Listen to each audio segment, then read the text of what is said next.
Some hard wood.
Friends, we have gathered here to praise God and to witness to our faith as we celebrate the life of Nancy. We come together in grief, acknowledging our human loss. May God grant us grace that in pain we may find comfort, in sorrow, hope, in death, resurrection. From the Old Testament, Ecclesiastes 3:1 through 4. There's a season for everything, and a time for every matter under the heavens, a time for giving birth, and a time for dying, a time for planting, and a time for uprooting what was planted, a time for killing, and a time for healing, a time for tearing down, and a time for building up, a time for crying, and a time for laughing, a time for mourning, and a time for dancing. And from the New Testament, 2 Timothy 4, verses 7 and 8. I have fought the good fight, finished the race, and kept the faith. At last, the champion's wreath that is awarded for righteousness is waiting for me. The Lord, who is a righteous judge, is going to give it to me on that day. He's giving it not only to me, but also to all those who have set their heart on waiting for his appearance. And now Woody Simmons will have a eulogy. Thank you. Very kind. First of all, I'd like to thank my lovely bride, Donna, for helping me with this. She does a great job. We're here to celebrate Nancy Thurmond and the wonderful life she lived. The celebration of life. To me, that's a curious term.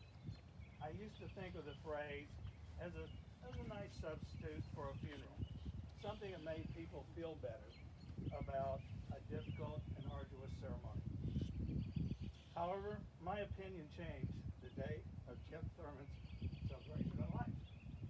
When I walked into that church, saw that wonderful picture of Jim with his back to the ocean and that one and only Jim Thurmond smile, my whole perspective changed. I felt at peace. And I hope this celebration of Nancy's life will give you all peace as well. Nan has always been a special person for me and a great place in my heart. She was, as she would say, my other mother. Special people are so rare in this world, and she was truly special. However, it's impossible to talk about Nan without including her soulmate, Jim. I've never seen a couple so devoted to each other, so inseparable, so much in love. They conspired, and I say that in all the best words, to live life to its fullest, and boy, did they. Nan and Jim shared a lifetime of love as if it were something out of a fairy tale. They were born a month apart here in Charleston. It's been said that 2 boots were knitted. One pair of socks were knitted before Jim was born. One pair was blue, the other pair was pink. Jim, when born, received the blue pair, and of course, as the fairy tale would have it, Nan got the pink pair a month later. You just can't make this stuff up. Together, they raised 2 accomplished children, enjoyed the achievements of their grandchildren. They were truly, and they wintered in Florida, traveled the world together, and they were truly best friends forever. Nan, in many ways, was a mirror image of Jim. She had an incredible hunger to learn new things. When she and I would get together, Nan would always quiz me about the events of my life. She had a great interest in how my political world worked. She was fascinated by it and eager to learn more about it. That's one of the many aspects of Nan that amazed me about her. She had an undying thirst for knowledge. Reflecting on Nan, she is always excited to try something new, something adventurous, something challenging. How many parents do you know who would spend 2 years in Europe so their children, Margaret and Jimmy, could be exposed to a new lifestyle? How many couples do you know who later in their life would travel to South America to study Spanish? How many wives do you know who would travel to Argentina on dove hunts as she did with Jim and Jimmy? And who on earth in her 70s do you know who would take on the renovation of the Moore House? How many women do you know in their 50s played college tennis with girls 30 years younger than them? Nikki reminded me what Nan said when she was asked if the young girls gave her grief for being so much older than them. Nan, in her typical way, said, "Nah, not when I kick their butts." I can just see Nan standing there with that grin of hers, just kind of going, "Yeah, I kicked their butts." And as Margaret reminded me, Nan was a great mentor to everybody around her. She even coached a high school tennis team that finished second in state. All the girls called her Mom instead of Coach. You see, Nan loved life and didn't want to miss out on a thing. She lived on the cutting edge right until the final phase of her life. As everyone knows here, Nan loved Charleston and passionately served her community. Jimmy reminded me that Nan was one of the originators of the Dogwood Zesta Festival. Thanks to your dad, Dave. She and several other ladies traveled to the South in search of a way to showcase our hometown, and they discovered that they could use the natural beauty of the dogwoods and the azaleas to attract tourists to Charleston, and hence the famous Dogwood Azalea Festival began. Nan also served her church with great devotion. In fact, Nan was my junior high Sunday school teacher, something she was quick to remind me of when I went astray. Her love of Christ was a cornerstone of who she was, and she was grounded in the truth. But all of that is only a part of what made Nan so special. Those were the things that the outside world saw. I call Nan's Jim's co-conspirator or accomplice, and I say that with great reverence. Jim had many business partners, but none better or closer or more knowledgeable than Nan. She understood her life partner and seamlessly filled that role as wife and confidant. She loved being Jim Thurmond's wife.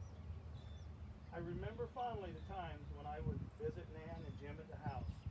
Jim would be returning from the field. Nan would greet him with a kiss and have a large steak waiting for him. She knew how to be a part of a winning team, and she played her part famously. And of course, she loved her family.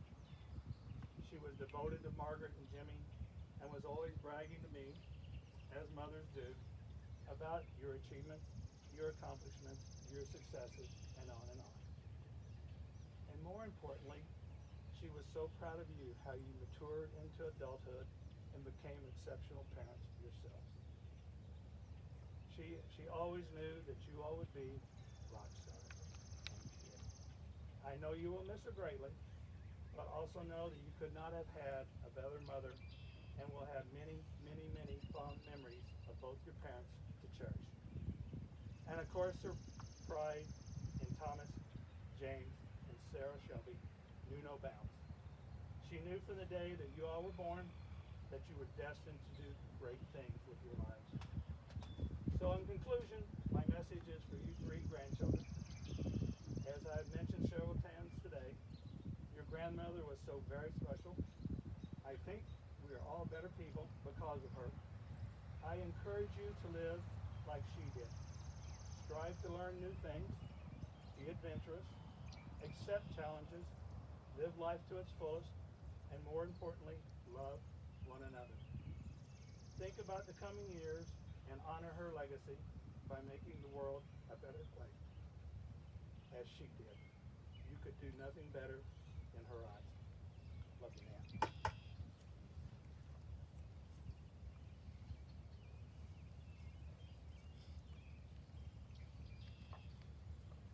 From the Gospel of St. John, chapter 14, various verses.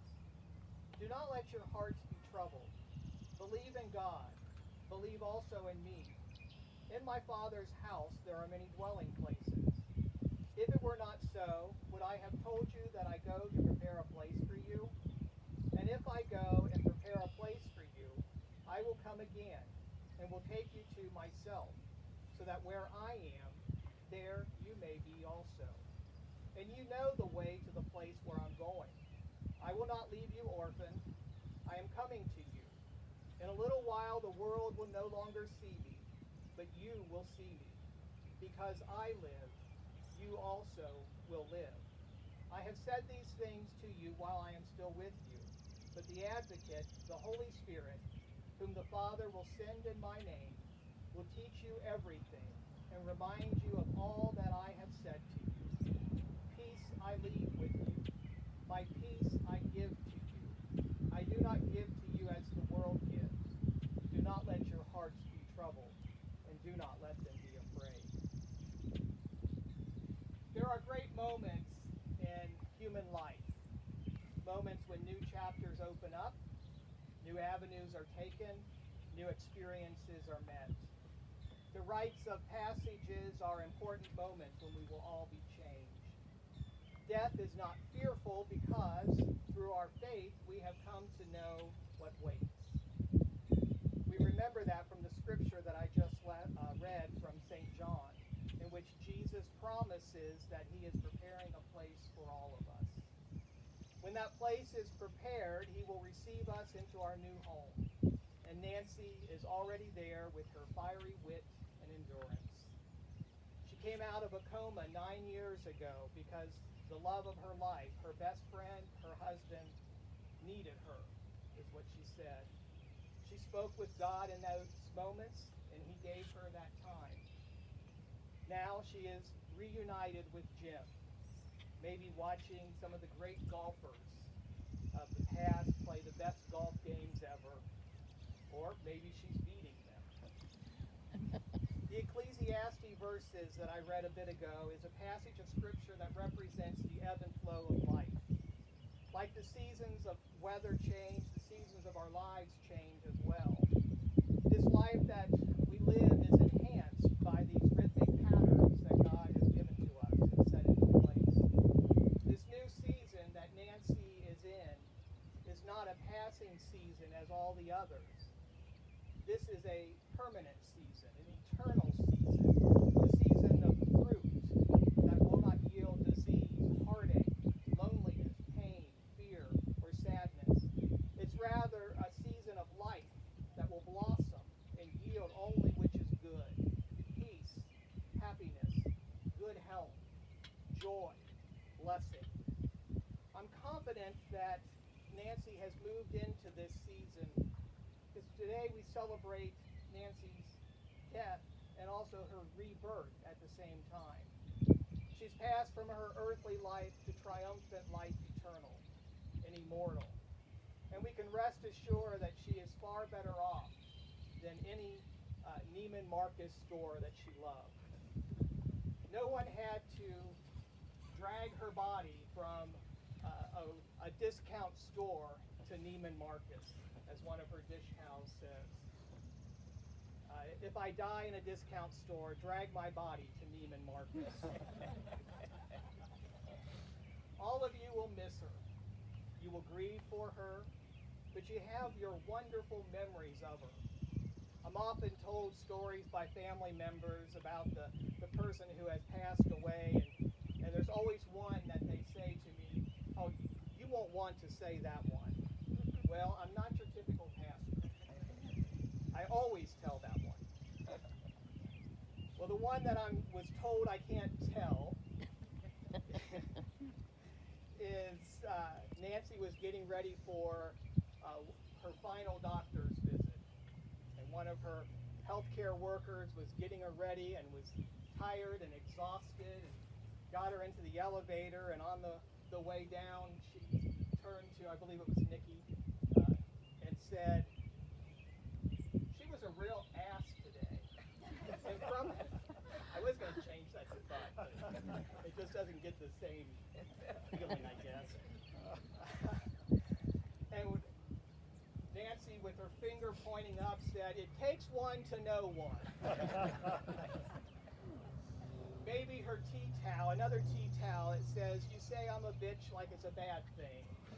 It shows her sense of humor best. Whatever the memories, I encourage all of you today to remember that Nancy lives on. She lives on in your hearts. She lives on in your thoughts. She lives on in your memories. And most importantly, she lives on in the presence of God our Father. So today we commit Nancy to God in sure and certain hope of the resurrection to eternal life. There's a poem that has been attributed to several authors. I'm not really sure who is the real author, but it goes like this. "Don't grieve for me, for now I'm free. I'm following the path God laid for me. I took his hand when I heard his call. I turned my back and left it all. I could not stay another day, to laugh, to love, to work, to play. Tasks left undone must stay that way. I found that peace at the close of the day. If my parting has left a void, then fill it with remembered joy. A friendship shared, a laugh, a kiss. Ah, yes, these things I too will miss. Be not burdened with times of sorrow. I wish you the sunshine of tomorrow. My life's been full, I savored much. Good friends, good times, a loved one's touch. Perhaps my time seemed all too brief. Don't lengthen it now with undue grief. Lift up your heart and share with me. God wanted me now, he set me free." Thanks be to God. In the name of the Father, and of the Son, and of the Holy Spirit. Amen. Amen. Before I go on to this next part, I have been trying to coax Sarah Shelby to at least sing a verse of something. And gave your grandmother her wings. So we'd like to hear you sing something to her once again.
Amen. Amen.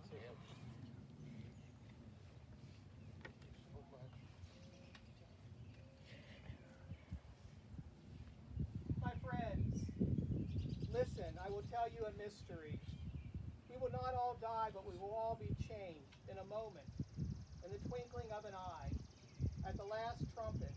For the trumpet will sound, and the dead will be raised imperishable, and we will be changed. For this perishable body must put on imperishability, and this mortal body must put on immortality. When this perishable body puts on imperishability, and this mortal body puts on immortality, then the saying that is written will be fulfilled. Death has been swallowed up in victory. Where, O death, is your victory? Where, O death, is your sting? Let us pray. Heavenly Father, we thank you for this day, for Jesus, for his precious gift of eternal life, and for the comfort of the Holy Spirit. In the midst of our natural sorrow, we thank you for your wonderful grace. In facing death, we thank you for the promise of life everlasting. And in the face of separation, we thank you for the assurance of eternal reunion. We thank you for Nancy's life here on this earth. We acknowledge that Nancy is with you now, rejoicing in your presence and enjoying the blessings of heaven. So, Father, we now commit Nancy to you, earth to earth, ashes to ashes, dust to dust. And we rejoice that her spirit is with you now. We look forward to the day when we all can rejoice together, and we thank you that we are not without hope or comfort at this time. We thank you for making your presence very real to each family member here and to the friends, and that you will especially strengthen and sustain them in the days, weeks, and months to come. And now, may the God of peace who brought back from the dead our Lord Jesus, the great shepherd of the sheep, by the blood of the eternal covenant, make you complete in everything good, so that you may do his will, working among us that which is pleasing in his sight, through Jesus Christ, to whom be the glory forever and ever. In the name of the Father, and of the Son, and of the Holy Spirit. Amen.